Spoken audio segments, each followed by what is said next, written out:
How are we today?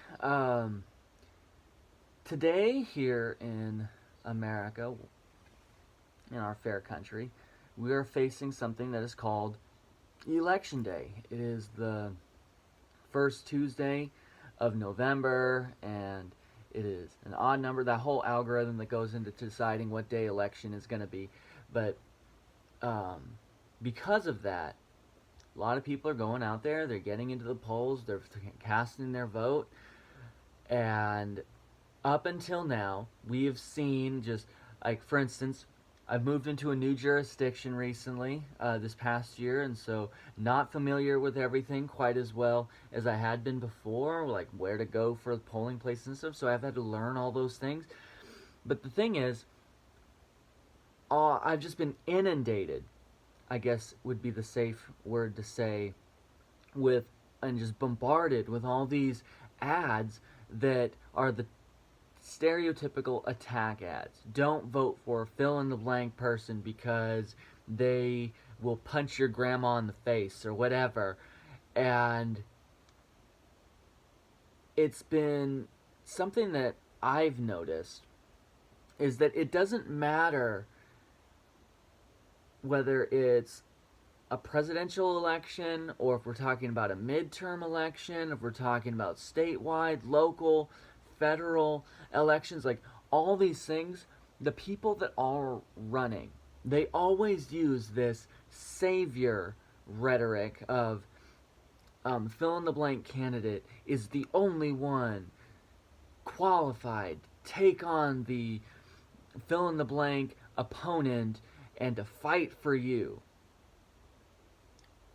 They exalt themselves as this political savior who's going to rescue us from the evil gun grabbers or the evil anti-women candidates in Washington, or they're going to rescue us from whatever it is that you're afraid of.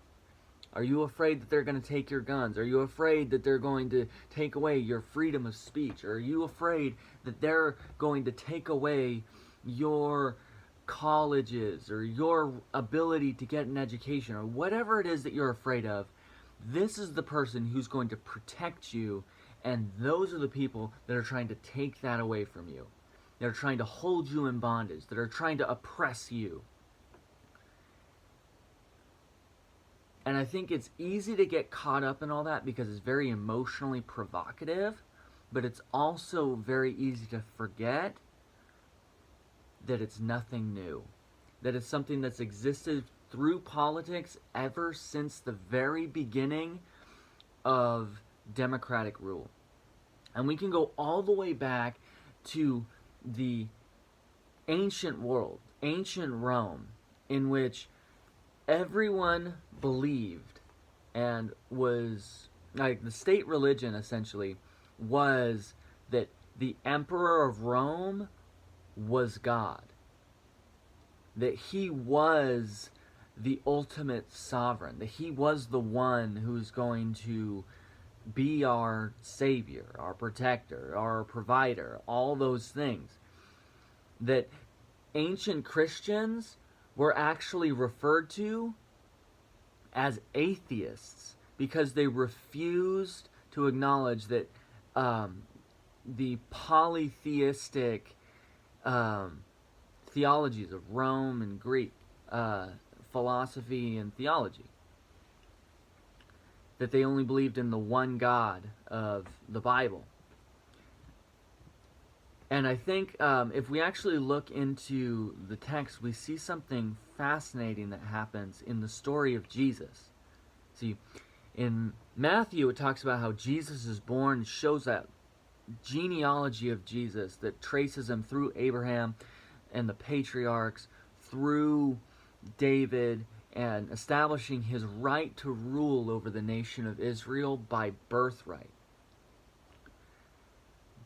But when the three wise men journey from the east, it says that they see his star and they follow the star east, but instead of them following the star all the way to Bethlehem and trusting what they had seen and following the prophecies, they divert off of it because they think with their rational mind that the obvious birthplace of the Savior of Israel is going to be in the palace presiding over it. And so they go to Herod instead.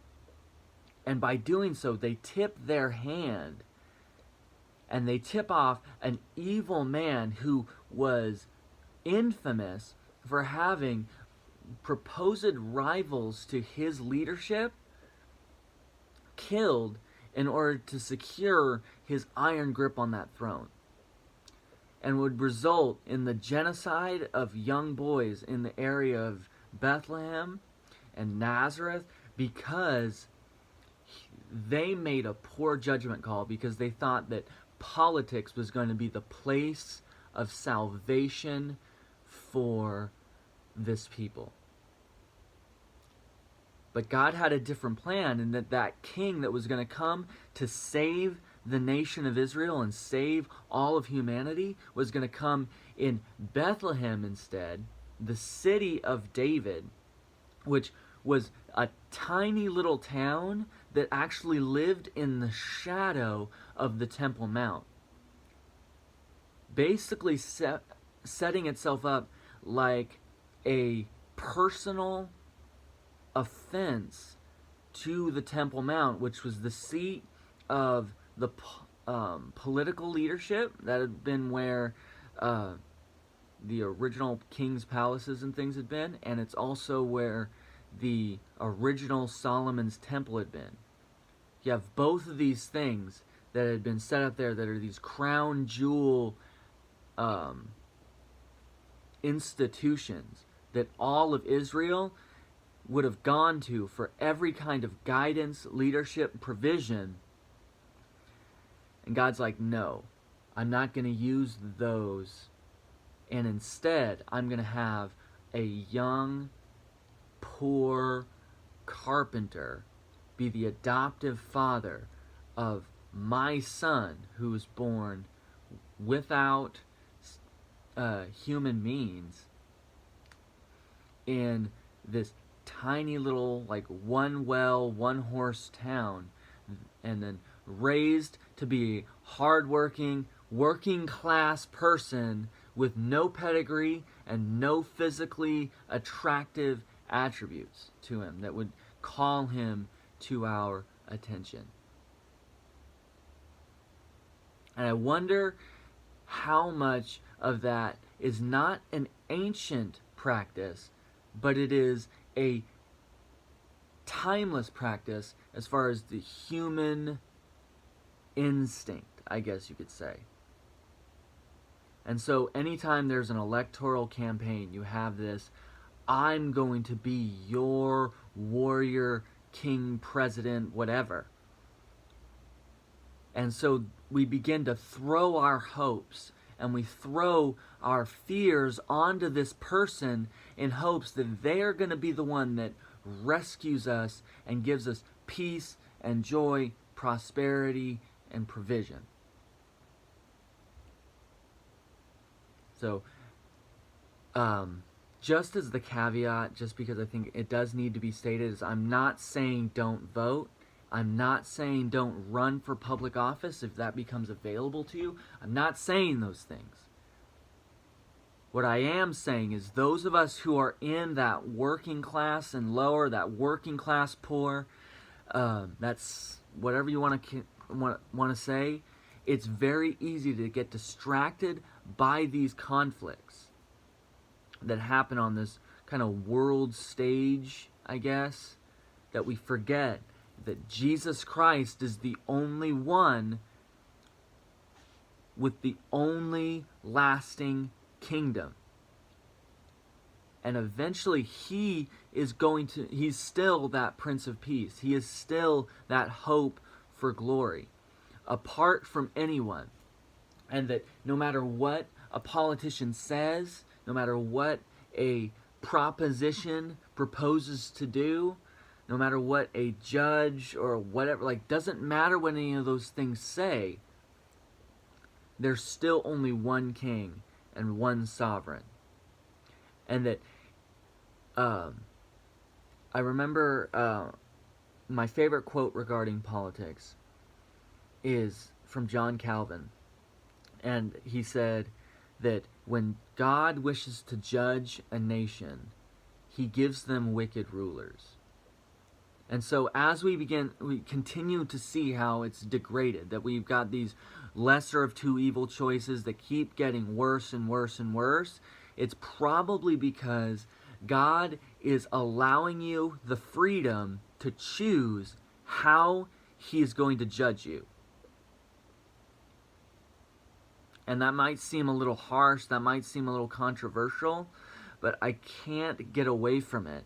In that, yes, you should vote, you should participate in the democratic processes, but you cannot lose sight of the fact that God is still the one that's in control of all of it.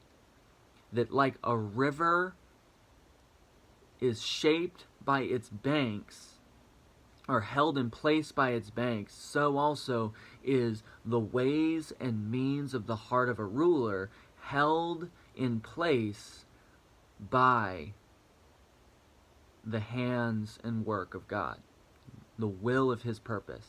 They're not going to be acting in any way that he did not foresee and did not plan accordingly. So those are my thoughts. If you have I don't know, you got your own thoughts, feel free to leave them down there. Love to talk with you, chat with you about this, and like, share, subscribe. Peace.